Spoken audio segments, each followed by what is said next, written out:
Let's get in the truck. Come on. Come on, sit. All right, good girls. Not my truck, is it? Well, thanks for joining me back in the shop today. We're wrapping up the bed platform and it's come out really well. I've been real happy with it.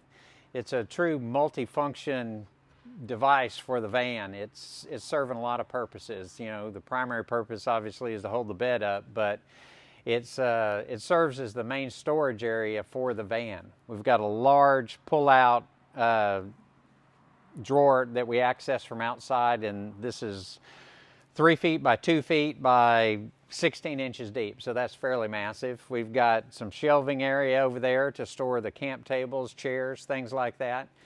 We've also got the closed storage and 2 pull-out drawers in the front. We've got other storage under this compartment, and then it also serves to hold the water and electrical system. So we've got the battery in the back right here, we've got the water tank, and we've created a plumbing and wiring chase right here that will be able to run all of our, all the plumbing and wiring, and we'll be able to keep it one place, we'll be able to strap it down, and then we'll be able to access it. We're gonna lay one other piece of plywood down on the top here, glue that down, nail it, that will stiffen up the cabinet as well. And then we're gonna have removable panels over the battery, the water, and then this plumbing chase. And I think that's gonna be, long-term, that'll be really nice to be able to work on the systems within the van without having to pull this cabinet out. It's large. I tested it a little bit earlier today, and it's not too heavy. 2 people, fairly easy once you take the drawers out, but you wouldn't wanna have to remove a cabinet just to work on any of your systems. So I'm doing just a little bit of touch-up today, cutting some access holes for wires, things like that, so that we can, plug it into the van and then plug it into the kitchen cabinet.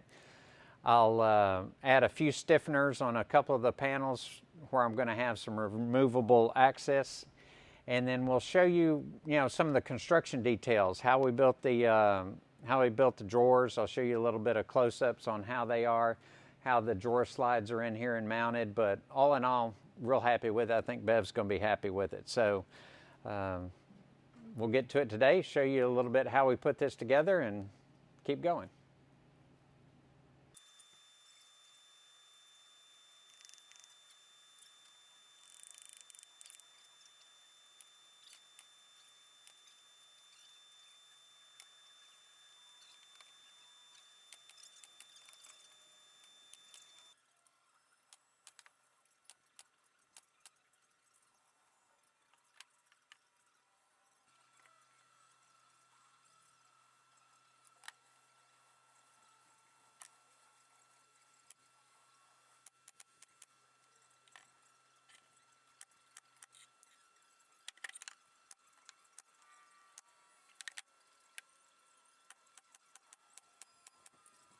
So we talked about the shelf that's going to go in here to hold the camp table.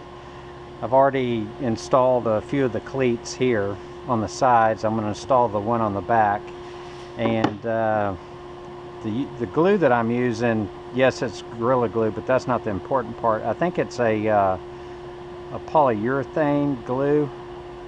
I'll check on that and try to give you the link. But this Gorilla Wood glue is so much better than the older white or yellow glues. This stuff, once it's on there, is you can't rip it off. I use a brad nailer, to hold everything in place so I don't deal with a bunch of clamps, but the nails serve absolutely no purpose once this glue dries. Now, one thing is, I think you're supposed to dampen the surface, though Houston, Texas has got so much humidity that that's probably a waste of time. And then let's get this on there.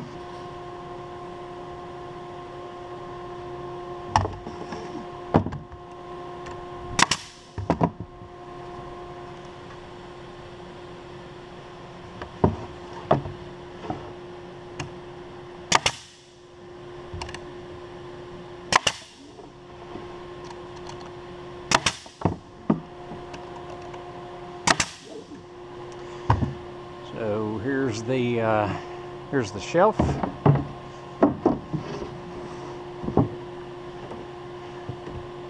So we'll get this in here and nail that down. I'm going to notch right in here so that we can remove that breaker panel. Let's go see how much room we need to give that panel. Oh yeah, my helpers are still helping.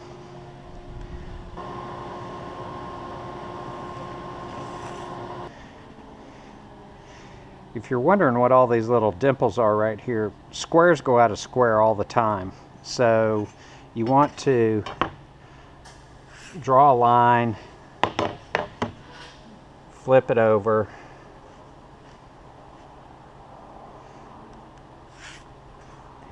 and then this should be a nice parallel distance. If it is not, if you're getting something that looks like this, your square is out.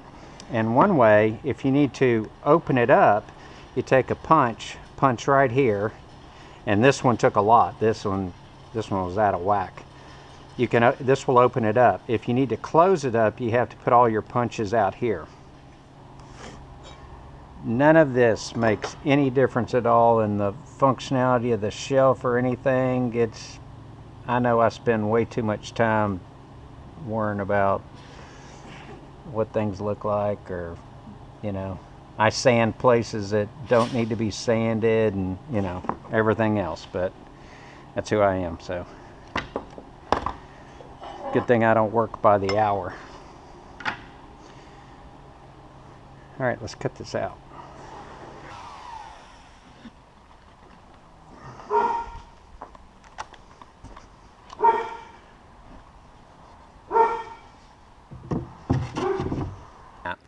And some people might ask why, we went with these heavy-duty drawer slides. And I just had a concern with these cabinets facing forward that, if you hit the brakes, I don't want all this stuff to end up in the front seat of Bev's van. So a little bit overkill with the drawer slides, but they got built-in locks. So as soon as you shut it, they lock. If you want to open it, you just depress the levers and it unlocks. So I think that's kind of a safety feature. Plus, the plan is to keep clothes in here, but you never know in the future what could end up in there, and might be a little bit heavy. So I thought that went well today. Kind of created another problem.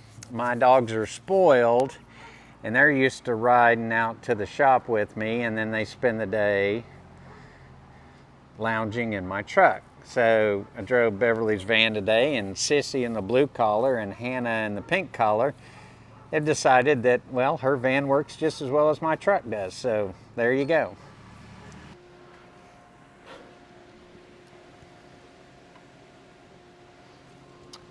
Okay, so right now we're building some drawer fronts. As nice as these drawer slides are, from a locking standpoint, functionality and holding weight, they're just not real attractive. It leaves you a nice gap all the way around the drawer and everything else, and you got these bulky blue latches. Maybe Bev will she'll bling these with some sequins or something.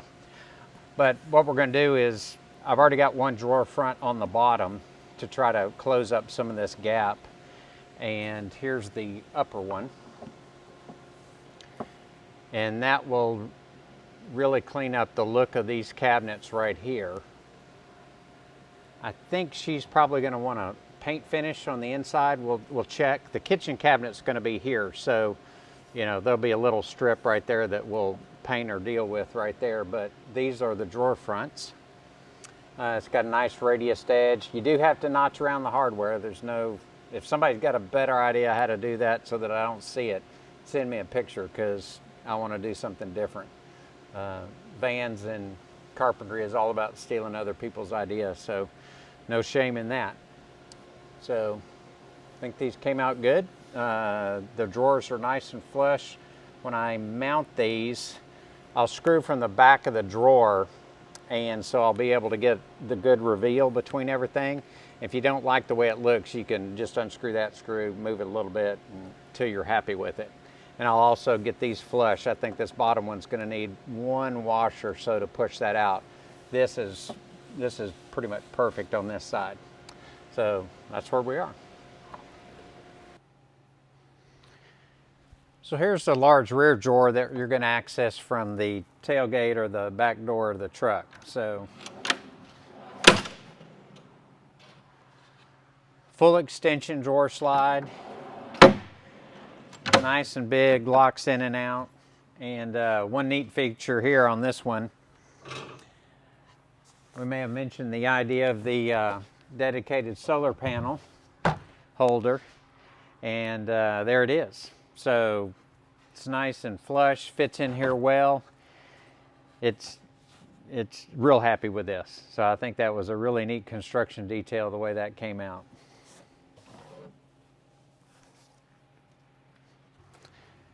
So in addition to the rear drawer, we've got this nice shelf and storage area at the bottom. This, I believe, she's going to use for her camp chairs, tripods, large items, and specifically sized the shelf for her camp table. So this fits right here in the top. Of course, we're going to have a top to the cabinet right here, but this will just slide in. It'll be secure once you shut the door. You know, nice. Won't have to do anything with it. Well, thanks for watching the video if you made it this far, and I sure would appreciate it if you would subscribe. I've quickly determined that the hardest thing about van builds is creating the video to document it. YouTube is more of a challenge than I expected, but we'll get there. We're having a good time building Bev's project, and the next video you'll see will probably be the kitchen cabinet, which we're going to add a great deal of storage to, and then we'll get to the electrical and the plumbing. So thanks for sticking with us. If you've suffered through my video quality, then I thank you very much.